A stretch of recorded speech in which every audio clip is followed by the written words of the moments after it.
Пері мен пенде. Журналистің жүрмейтін жері бар ма? Бірде жолым түсіп, Қызылорда облысының Қазалы ауданына бара қалдым. Сондағы Нұрсұлтан есімді тарихшы танысымнан адам сенгісіз бір қызық әңгіме естідім. Майын тамызып айтып бергенде аузымды ашып көзімді жұма беріппін. Бұны қайдан естідің дедім, таңданысымды жасыра алмай.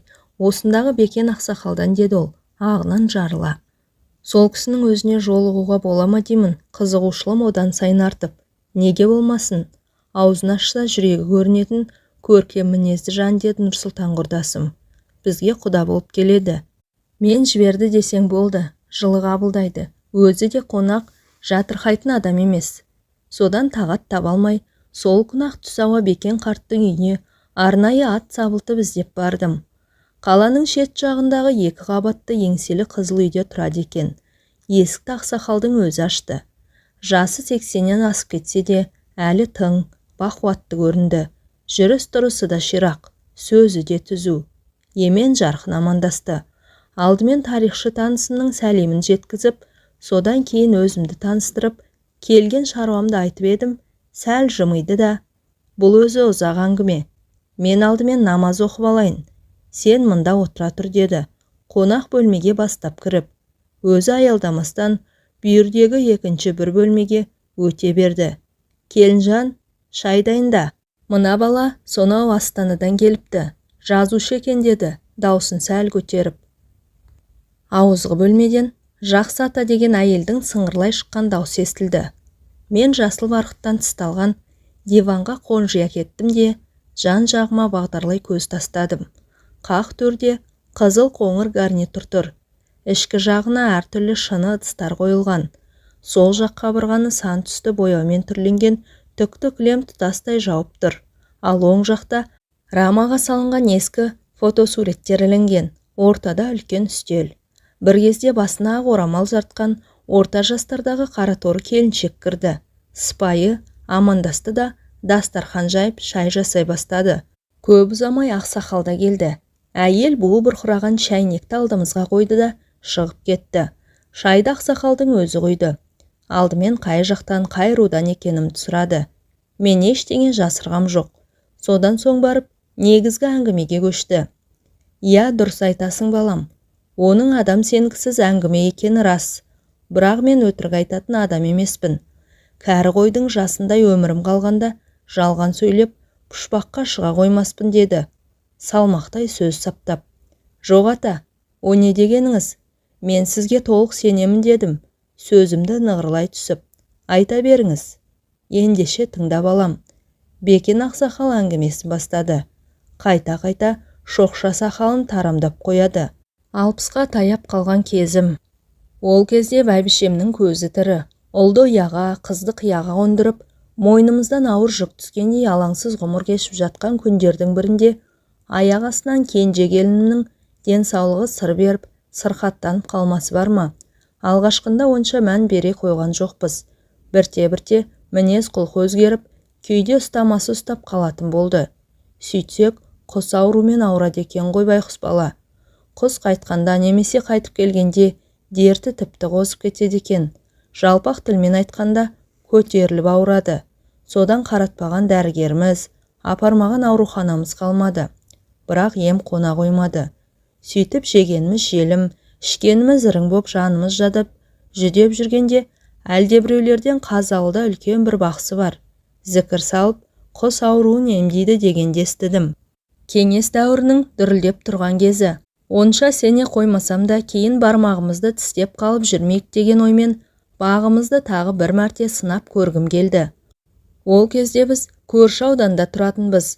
Содан бір құдайға сыйынып, ұлымыз екеуміз келін баланы ескі жигулиімізге отырғызып алып, Қазалыға жол тарттық.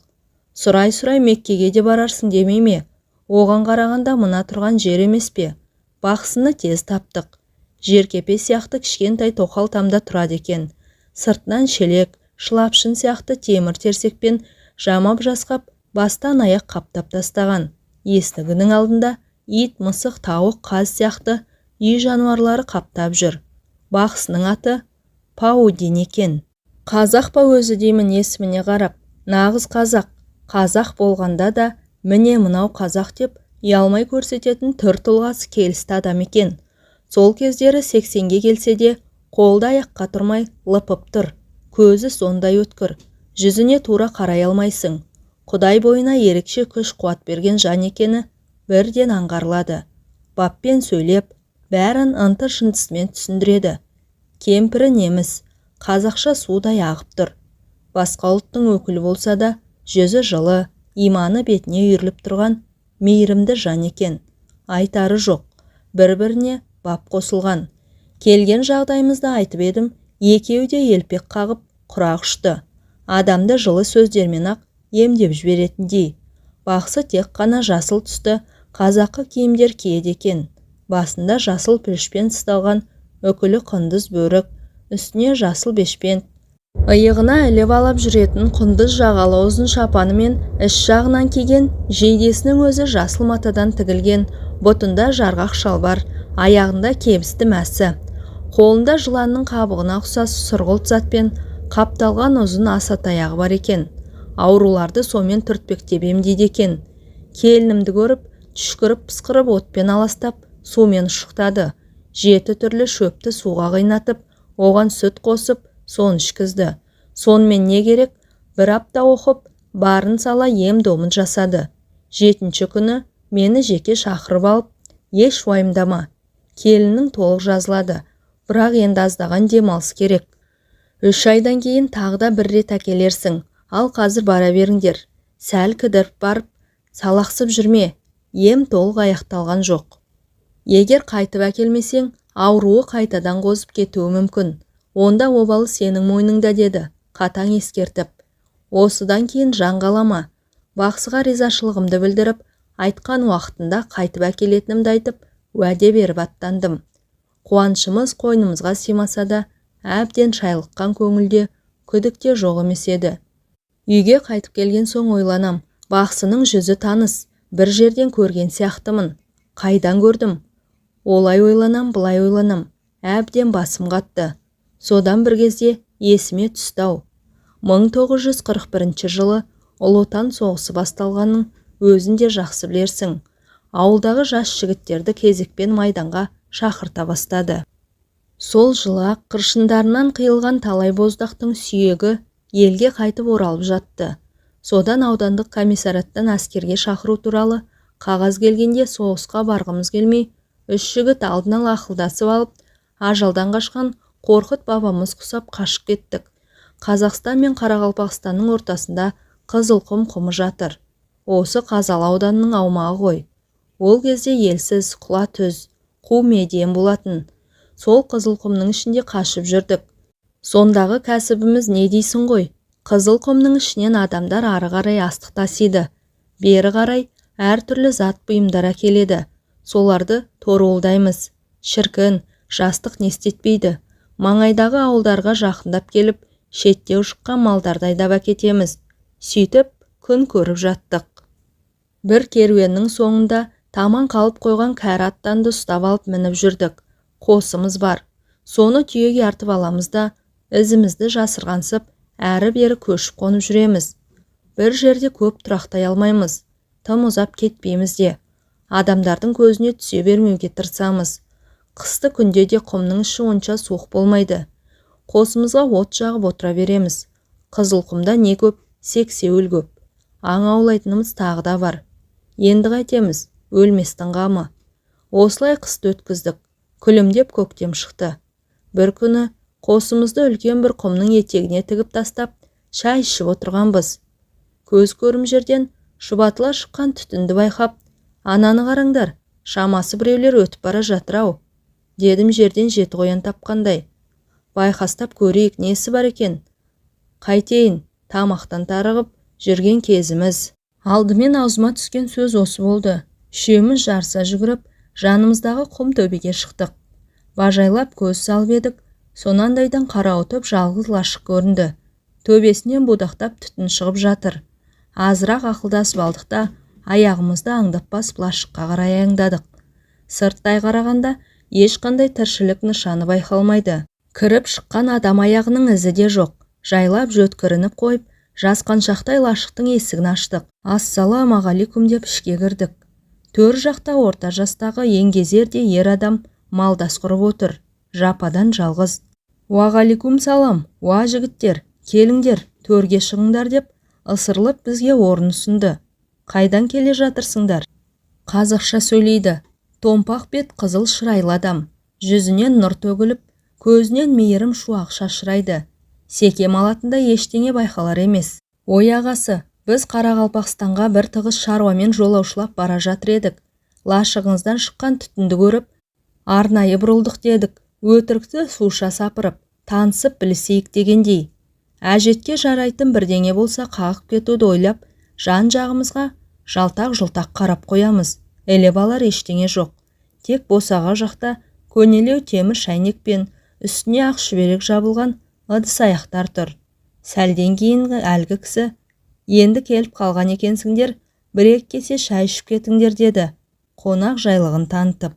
Біздің де күткеніміз де осы сөз еді. Іздегеніміз алдымыздан табылғандай, қуанышымыз қойнымызға симай тұрса да, «Айтқаныңыз болсын ағасы» дедік өзімізше сыпайылық сақтап. Ол босаға жаққа қарап, басқа бір тілде бір түрлі мақаммен сарнап қоя берді. Сол-ақ екен, шәйнек өзінен өзі көтеріліп келіп, ортада жанып тұрған оттың үстіңгі жағына ілініп тұра қалды. Ақ шүберек ортамызға дастархан болып жайылды. Оның үстіне қойдың басындай қара нан топ ете түсті. Артынша үлкен пышақ жарқ ете қалып, бізге қарай бағытталып келе жатты. Шошып кеттік. Зәреміз зәр түбіне жетті. Екі көзіміз пышақта, тұра қашуға дайындала бастадық. Бірақ абырой болғанда пышақ бізге тақалған жоқ. Өзінен өзі нанды турады да, жанды зат сияқты қайтадан орнына барып жата қалды. Сол кезде барып, ух деп демімізді бірақ алдық. Сосын кішкене кеселер ауада қалқып келіп, әрқайсымыздың алдымызға тұра қалды. Әлгі кісі бізбен емес, көзге көрінбейтін басқа біреумен өзгеше тілде сөйлесіп отыр. Ара-арасында әйелдің сыңғырлаған даусы шығып қалады. Біз оның не деп отырғанын түсіне алмадық. Аздан соң бұрқылдап қайнап бастаған шәйнек көтеріліп келіп, кесемізге кезекпен шай құя бастады. Аң-таңбыз, қорыққанымыздан тіліміз байланып қалғандай болды. «Әй жігіттер, сендер үрейленбеңдер, шай құйып беріп жүрген жеңгелерің ғой» деді жаңа танысымыз жылы жымиып. «Сосын тамақ батсын ба, құйылған шайдан ұрттағанымыз да жоқ. Тезірек қарамызды батыруды ойладық». «Аға, сау болыңыз, аман болыңыз» деуге ғана шамамыз әзер жетті. Біз түрегеліп жатқанда ол асып-саспастан: «Әй жігіттер, келмей жатып не болды сендерге? Астарыңнан су шықты ма?» деді, жайбарақат түрде. Біз оның сөзіне жартып жауап та қатпастан, құрғақ рахметті жаудырып, алды-артымызға қарай зытып отырдық. Тіпті қоштасуға да мұршамыз келмеді. Судан шыққан саршынақтай сүмірейіп қосымызға қайтып келіп, «Мынау жын ба, пері ме?» деп қарадай қорқып жаттық. Бойымызды үрей биледі. Түні бойы әрнені бір ойлап көзіле алмадық. Адам сенетін нәрсе емес қой мынау. Сірә бұл жын болу керек. Бізді Құдай сақтаған шығар дейміз бір-бірімізге. Мұндайды көрмек түгіл естіген емеспіз. Ертесіне қосты тез арада жықтықта түйеге артып алып, бәледен машайық қашыпты дегендей, тұрған жерімізден недәуір ұзап кеттік. Тіршілік етуге ыңғайлы бір жерге келіп қосымызды қайта тіктік. Ішімізде еті тірі, қу тілді бір жігіт бар еді. Соның аяқ астынан батырсынып шыға келмесі бар ма? Қорыққанға қос көрінеді деген. Бізге жалғыз адамнан қорқып не болды өзі? Бұл масқара ғой. Айтудың өзі ят. Мен білсем, ол да бір көз бояушы алаяқ. Онда ешқандай тылсым құдірет жоқ. Қайта барып, мән-жайды анықтап сұрайық. Айтса айтар, айтпаса тонымызды шешіп алмас. Несіне қорқамыз деді.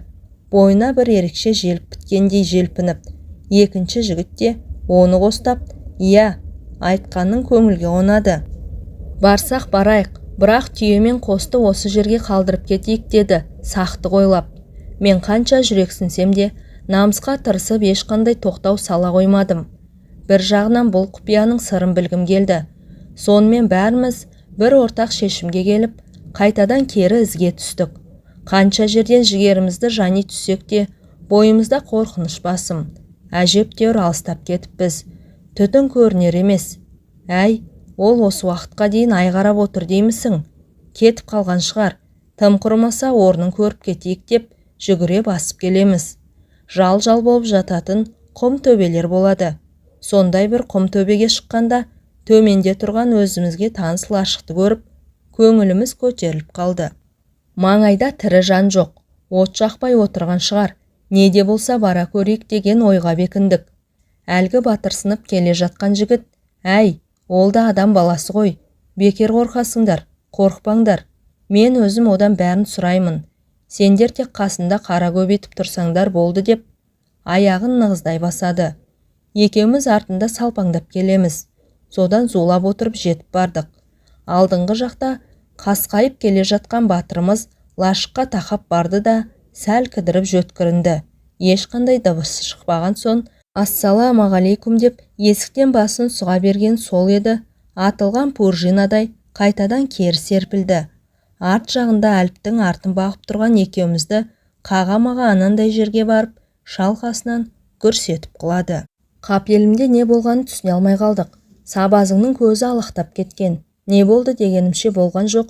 Тіл қатуға да шамасы келмей, атып тұрып тұра қашты. Біз де жүгіре жөнелдік. Қос өкпемізді қолымызға алып, алды-артымызға қарамай зытып келеміз. Сізге өтірік, маған шын, әлгі батырдың шашы тікірейіп тұрып кеткен. «Әй, тоқтайсайшы» деп айқайлап келемін. Құлақ асар түрі жоқ. Мұнша жүйрік болар ма жеткізер емес. Тек анда-санда арт жағына жалтақ-жалтақ қарап, «Әй, жүгірсеңдерші, жүгіріңдер» деп безек қағады. Зәресі ұшып кеткен, түрінен адам шошырлық. Содан қосымызға жақындаған кезде бірақ тоқтады. Алқынып тұрмыз. Тер басып кеткен. Ай, бір 7-8 шақырым тоқтамастан жүгірдік-ау деймін. «Не болды?» дейміз ентелей түсіп. «Ойбай, сендер сұрамаңдар, мен айтпаймын. Құдай сақтасын деп береді». «Әй, не болды айтсайшы» дейміз. Екі жақтап, ол арт жаққа жалтақтап қарап қойып, «Жоқ, тезірек қосқа жетіп алайықшы» дегеннен басқа ештеңе айтпайды. Оның аппақ қудай қуарған жүзіне қарап, одан сайын құтымыз қашты. Содан не керек? Ақыры алқынып, қосымызға да жеттік-ау. «Қосты жығыңдар, қашу керек, кету керек бұл маңнан» дей береді безілдеп. «Ей, енді айтсаңшы не болды» дейміз. Қосан жарласып, «Ой, сұмдық-ай». Есікті аша беріп, әнеугінгі кісінің ортада жүрісінен отырғанын көріп қалдым. Оны бастарына ақ сәлде ораған 5-6 шал қоршап алыпты. Есік жақта отырған қаба сақалдысы маған жалт қарады. Шіркіннің жанарыны өткірін-ай, жасындай, жарқ етіп тоғырғандай денемді дір еткізді. Содан көзден ұшқан ұшқынмен бірге бір алапат күш кеуденнен қатты соғып, қалпақтай ұшырды ғой. Құдай сақтасын, бұл жерден аулақ кетейік. Мен бірдеңе білсем, бұлар адам емес, жын шайтандар. Ана лашық солардың ұясы болса керек деді, дір-дір етіп. Содан Байекеңе де жан керек. Қосымызды түйемізге артып алып тайып тұрдық. Қызылқұмның ішкері жағына соғына кіріп, із жасырғандай болдық. Бірақ жаңағы оқиға күндіз есімізден, түнде түсімізден кетпейді. Қорыққанға көз көрінеді деген, кез келген нәрседен шошынып зәреміз ұшып құртымыз қашады. Бойымызды үрей билеп алды. Жатсақ та, тұрсақ та, сыртымыздан біреулер торуылдап жүргендей болып, күндіз күлкі, түнде ұйқыдан айырылдық. Тіпті желдің уілі мен шегірткенің шырылынан да шошынатын әдет таптық. Сөйтіп Қызылқұмның ішіндегі өміріміз тозаққа айнала бастады. Содан бір күні үшеуміз отырып ақылдастық. Бүйтіп жүре берсек, бәрібір бір күні болмаса бір күні жүрегіміз жарылып, жанымыз жаһанамға кетер. Қашып пысып жүріп, айдалада арам қатқанша, қан майданда ерлік жасап, абыроймен өлейік деп шештік те, сүмірейіп-сүмпейіп ауылға қайтып келдік. Соғыс әлі жүріп жатқан кез. Әке шешеміз болмаса, елде бізді кім емреніп күтіп отыр дейсіз? Әскери адамдар өте суық қарсы алып, соғыстан қаштыңдар деп айып батальонына айдап жіберді. Айнымас дос болуға серттескен қасымдағы 2 серігім сол айып батальонында жазаларын өтеп жүріп, о дүниеге аттанды. Ақсақалдың даусы дірілдеп, кіреукеленген жанарына жас іркілді. Қалтасынан умаждалған қол орамалын алып, көзін сүртті де, ауыр күрсініп, сөзін қайта жалғады. Ал соғыс біткен соң, маған кешірім жасалды. Сөйтіп туған ауылыма аман есен қайтып оралдым. Елге келгеннен кейін көп ұзамай үйленіп, шаңырақ көтердім. Бала шағалы болдым. Уақыт зымырап өте берді. Шынымен де адамның ғұмыры қамшының сабындай ғана екен ғой. Содан балаларымның бәрі үйлі баранды болды. Өмір ғой, өмірде не болмайды дейсіз. Кенже келімнің сырқатына байланысты Паудин бақсыға барғанымды жоғарыда айттым ғой. Жүзі таныс, бір жерден көрген сияқтымын. Содан ұзақ ойланып, ақыры есіме түсті ғой. Сол баяғы Жапандағы жалғыз лашықтың ішінде отырған кісіге қатты ұқсайды.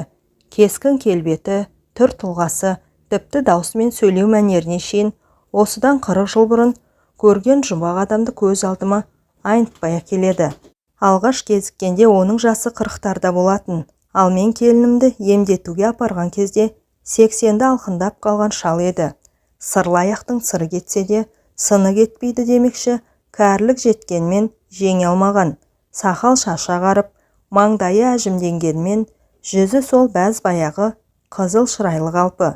Содан үйімде тыныш жата алмадым. Қызылқұмдағы лашықта көрген кісі осы болуы керек деген ой қайта-қайта мазалай берді. Жазған құлда жазық жоқ. Содан 3 ай уақыт өткен соң келінімді алып тағы да бардым. 1 апта ем-домын жасады. Обалы не керек? Барып салып бәйек болып. Кетер күні бақсыға жеке барып, алдымен келінімнің жағдайын ашық айтуын өтіндім. Келіннің ауруынан құлан таза айығады. Бірақ енді намазға жығылсын, таза жүрсін деді, байыппен тіл қатып. Сонда қайтып ауырмайды. Ақсақал, сізден тағы бірдеңе сұрайын деп едім. Қалай қарайсыз дедім, жорта сөйлеп. Ол кезде менің жасым 60-қа таяп қалған. Иә, айта бер, құлағым сенде деді, жылы жымиып. Не сұрайын деп отырғанымды алдын ала біліп отырған сияқты. Мен күмілжіңкіреп, аз-маз кідіріп қалдым да, бойымдағы бар күшімді жиып, 40-шы жылдардың басында соғысқа барудан қашқан 3 жігіт Қызылқұмның ішін біраз шарлап едік. Бірде құпия бір лашыққа тап болып, таң тамаша күйде қалғанбыз. Соның ішінен сізге қатты ұқсайтын бір адамды көріп едік. Қателеспесем, сол сізсіз-ау, оны қайдан кейін көрген жоқпын. Дедім сөзімді нықтай түсіп. Бақсы басын төмен сала, үн-түнсіз отырып қалды да, аздан соң, ой бауырмай, есте сақтау қабілетің сондай күшті екен, қателеспедің деді. Кеудесін кере, ауыр күрсініп. Иә, ол мен едім. Сол бір оқиға әлі күнге дейін ойымнан кетпей жүр. Есіме түссе, күндіз түгіл түнде түсімнен шошып оянам. Егер құпия болмаса, сол бір жұмбақтың шешімін өзіңіз айтып бермейсіз бе дедім. Сынай қарап, ол жерде не істеп жүр едіңіз? Бақсы еш бәлденген жоқ. Сол баяғы сабырлы қалпын сақтап, оның құпия дәнеңесі жоқ. Егер шынымен білгін келсе айтайын, деп кең тыныстап, тамағын кеней, жөткірініп алды да әңгімесін бастады. Әкемді осы Қазалының маңайындағы елдің бәрі біледі. Әрине көзін көргендердің көбі дүниеден өтіп кетті. Ол кісі ерекше қасиеті бар, әулиелік дарған, атақты бақсы болатын. Қара дүкен ұстаған, қызған темірді тілмен жалайтын адам болған. Сол қара дүкеннің ішінде аруақтар болған. Негізгі бақсылар ислам дінін онша мойындамай қоймаған ғой. Солай бола тұрса да, әкемнің қойнында Құран жүретін, алақандай ғана сырты жылтыр кітап. Кезінде Самарқаннан алдырғам деп айтып отыратын. Бұл Құран қамқоршым, қорғаншым деп ешқашан жаныңнан тастамаймын. Тек дүниеден өтерінің алдында ғана мені шақырып алып, балам, елде көптеген өзгерістер болып жатыр. Тілімді алсаң менің жолымды қумай-ақ қой. Бағың байланады. Кеңес өкіметі бақсы балгерлікті қолдай қоймайды. Бірақ есіңде болсын, мен о дүниеге аттанғаннан кейін менің жанымда жүрген жын-перілердің барлығы сені жағалайды. Саған көшеді, саған келеді. Сені перілер өздерінің әлеміне көтеріп алып кетуі мүмкін. Сондықтан мына Құран кітапты жаныңнан тастама. Әркез қойныңда жүрсін. Егер бұдан айырылсаң, жер бетіндегі татар талқаның таусылады. Осыны жадыңнан шығарма деп, Құран кітабын қолыма ұстатып кетті. Мен мәселенің мәнісін толық түсіне қоймасам да, әйтеуір оны жоғалтып алсам, бір жамандықтың боларын сезіп, жарайды әке, айтқаныңызды бұлжытпай орындаймын деп, қойныма сүңгітіп жібердім. Содан кейін көп ұзамай, әкем о дүниеге аттанды. Көз жасымызды көл қыла жүріп, ақтық сапарға арулап шығарып салдық. әке аманатына адал болуға тырысып, қасиетті Құран кітапты төс қалтамнан тастамайтын болдым. Күндіз де түнде де жаныңда болсын, ешқашан алшақ қойып ұйықтаушы болма деген өсиет сөзін ешқашан есімнен шығарған емеспін. Содан 3-4 жыл бойы оны бойтұмардай бойымда сақтап бір сәтке ұмыт қалдырған жоқпын. Біз жылда бидай, күріш, тары, қауын, қарбыз егетінбіз. Бірде шілденің шіліңгір аптабында ауыл маңындағы дарияның жағасында егістікке су жіберу үшін кетпенмен терлеп тепшіп арық қазып жатқам. 20-ға жаңа шыққан кезім. Білегімде бұлақ күш ойнап тұрғанмен ыстыққа шыдай алмай, денемді сергітіп алу үшін суық сумен жуындым. Киімдерімді шешіп қойғам. Қыза-қыза ұзап кетіппін. Есімнен қалай шығарып алғанымды өзім де білмеймін. Құран бешпентімнің жан қалтасында қалып қойыпты. Ойымда ештеңе жоқ. Бір албеменің көлеңкесіне барып, азырақ демімді басып алайыншы деп, арқамды төсей отыра қалсам, албасты басып қалғып кетіппін. Көзімді ашсам басқа бір жерде жатырмын. Жұмақ па дерсің, жер дүниенің бәрі жап-жасыл. Басымды көтеріп жан-жағыма жалтақтай қараймын. Маңайымда бөтен тілде сөйлейтін бейтаныс адамдар жүр. Түрлері де, киімдері де өзгешелеу. Жер бетіндегі тіршілікке мүлде ұқсамайды. Өзге әлемге өтіп кеткен сияқтымын. Менің оянғанымды байқап қалса керек. Басына сәлде ораған орта жастағы еңгезерде еркек қасыма жақындап келіп, «Паудин» деді күлімсіреп.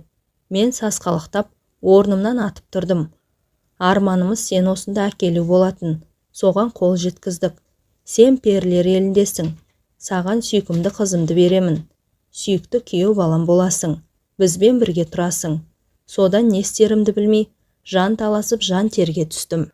Бұлқынып бұлай жүгірдім, жұлқынып олай қаштым. Бірақ қайда барсам да сол жап-жасыл әлем. Содан жаңағы дәусары сақ-сақ күліп, қашып қайда барам дейсің? Сен адамдар арасында емес, перілер елінде өмір сүру үшін жаралғансың. Әкең де солай еді. Бірақ ол Құранды жанынан бір ел тастаған жоқ. Сөйтіп бізге алдыра қоймады. Ол кәдімгі қазақ тілінде, яғни маған түсінікті тілде сөйледі. Әйтпесе олардың тілі мен сөйлеу мәнері мүлде бөлек екен. Содан не керек? Мен перілер елінде 20 жылдай ғұмыр кештім. Амалсыздан перінің қызына үйлендім. Солармен бірге өмір сүрдім. Тілдерін үйрендім. Дәстүрлеріне қанықтым. Тылсым, құдірет күштерін меңгердім. Алланың әмірай, перінің қызымен ерлі-зайыпты болып 20 жылдай бірге тұрсам да, арамызда бала бола қойған жоқ. Елімді, жерімді, туған туысқандарымды есіме алсам, санам саққа жүгіріп, ойым оңға бөлініп, жүрегім қан жылайды. Сағыныштан сарғайып, жаным жабырқау тартады. Қас қабағымды мұң торлап, кеудем шер-шеменге толады. Қазір ойлаймын, не деген ақмақ болғанмын. Құдайдың басқа салған осы екен ғой деп жүре беріппін ғой. Содан 20 жылдай уақыт өткеннен кейін ғана, мен мұнда неғып жүрмін? Ел жұртым қайда деп ойлана бастадым. Жер планетасына, адамдар арасына қайтып барғым келді. Жатсам да, тұрсам да, осы бір ой көкейімнен кетпей қойды. Алайда қалай кетем? Қалай деген сауал туындаса, тұла бойым мұздап қоя береді. Содан жіпсіз байланып, тағы да 2-3 жылдай жүріп қалдым. Неменеге кегежем кер тарта береді. Перілердің неден қорқатынын, оларға қарсы күресудің амал айласын жақсы білемін ғой. Ендеше неден қорқамын?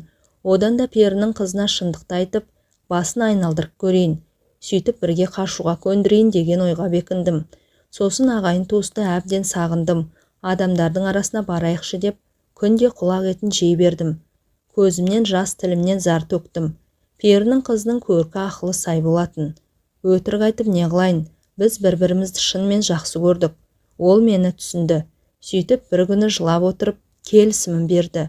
Тек адамдар арасына барсақ, сен тірі қалуың мүмкін, ал мені өлтіреді. Өлтіреді ғой, деді жанары жәутең қағып. Өйткені перілер елінде арнайы жазылған заң болмаса да, тәртіп сондай қатал. Тәртіп бұзғандар қатаң жазаланады. Кешірім жасалу деген түсінік атымен жоқ.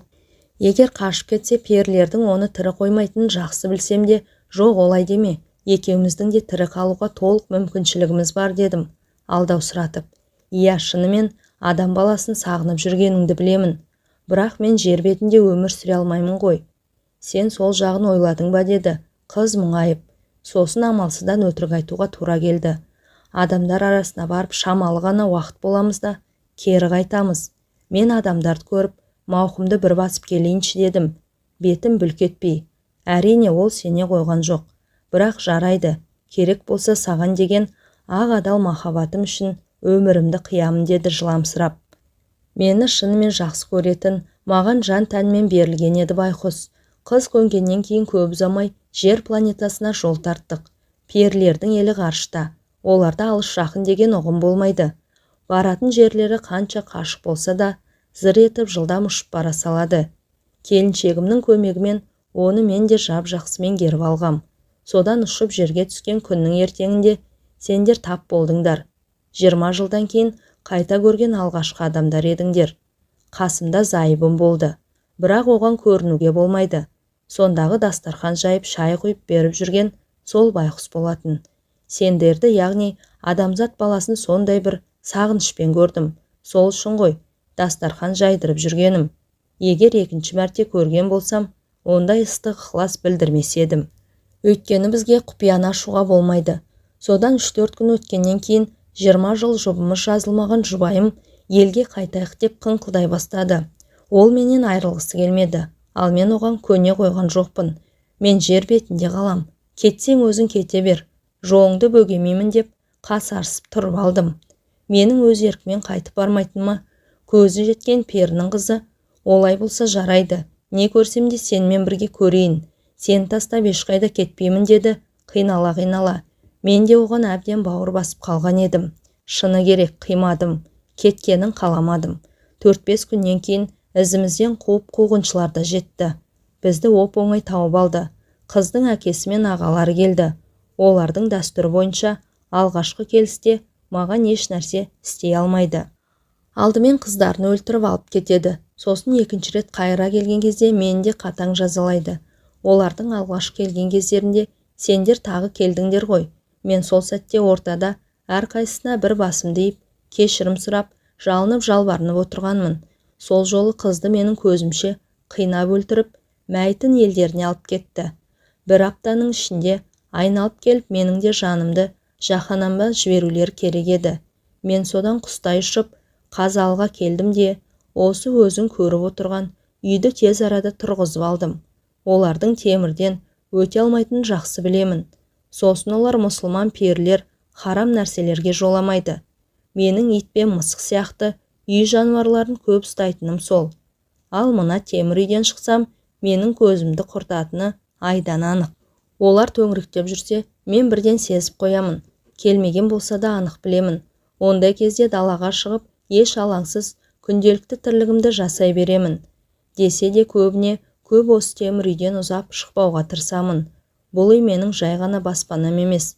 Жау өте алмайтын қамалым, қорғаным. Содан көп ұзамай немістің қызына үйлендім. Мұсылман емес, кәпір ғой, христиан дінін ұстанады. Ал енді бұл маған екінші қорғаныш болды. Үшінші қорғанысым ит күшіктерім мен мысық мәулендерім. Менде бір емес, 3 қорғаныс бар. Сондықтан онша қорқа да қоймаймын. Олар келгенмен бәрібір мені ала алмайды. Тіпті енді менің керек болмай қалуым да бек мүмкін. Қартайдық қой. Міне менің басынан өткізген жағдаятым, көрген білгенім осы деп әңгімесін аяқтаған еді Паудин бақсы. Ұзақ жылдар бойы көңілімді күптеткен сол бір құпия кездесудің сыры ашылып, түйіні тарқатылған соң, әрі келінімнің сырқатынан жазылатынын естіп білгеннен кейін, бақсыға алғысымды айтып, аздаған ақысын беріп, үйге үлкен қуанышпен оралдық. Содан кейін бақсыны көрген жоқпын. Тек жаны жәннатта болғыр, кейіннен дүние салғанын естідім, деді Бекен ақсақалда ауыр күрсініп қойып. Сол келініңіз қайда қазір дедім. Не нәрсені болсын толығырақ білуге құмартып. Тұратын әдетіммен. Бағанағы шай жасап жүрген сол келінім ғой деді ақсақал, күлімсіреп. Иә, көмегінде қандай сауалдың тұрғанын біліп тұрмын. Содан кейін келінім шынымен ауруынан құлан таза айықты. Құдайдың бұнысына да шүкір. Ең тәуір келінім де осы. Жаққаннан кейін қолында тұрып жатырмын, өзімді сыйлайды. Аталап құрақ ұшып тұрады. Бізге одан артық не керек қарағым, дейді жайдарлана. Жамандықты да, жақсылықты да көрдім. Аш та болдым, тоқ та болдым. Біреуден ілгері, біреуден кейін дегендей, қатарлы өмір сүрдім. Тағдырыма ризамын. Өмірге еш өкпем жоқ. Енді Құдайдан бір-ақ тілегім бар. Балалардың еш жамандығын көрсетпей, солардың алдында алса арманым жоқ. Мен Бекен ақсақалға ағынан жарыла әңгіме айтқан үшін рахметімді жаудырып сыртқа шықтым. Күн қызарып, ұясына батып барады. Аузында Алласы, жүрегінде иманы бар 80-дегі қарттың өтірік айтпайтынына сенгендіктен де әңгіменің әсерінен арыла алар емеспін. Осыдан кейін перілер мені де көтеріп әкететіндей көрініп, бойымды бір түрлі қорқыныш сезімі биледі. Қою қараңғылық түспей, тезірек қонақ үйге жетіп алуға асығып, аяғымды жылдамдата басып келемін. Кенет ту сыртымнан көбірлеген дыбыстар естілгендей болды. Дауыс тіпті құлағымның дәл түбінен шығатын сияқты. Сасқанымнан арт жағыма қарауға батылым бармай, алға қарай тұра жүгірдім. Зымырап келе жатқаным аяғым бірдеңеге шалынып кеткендей болды да, екпіндеп келіп, етбетімнен құладым. Ар жағы есімде жоқ. Көзімді ашсам, міне, қызық жап-жасыл бақтың ішінде жатырмын. Әңгіменің соңы. Әңгіме авторы Думан Рамазан.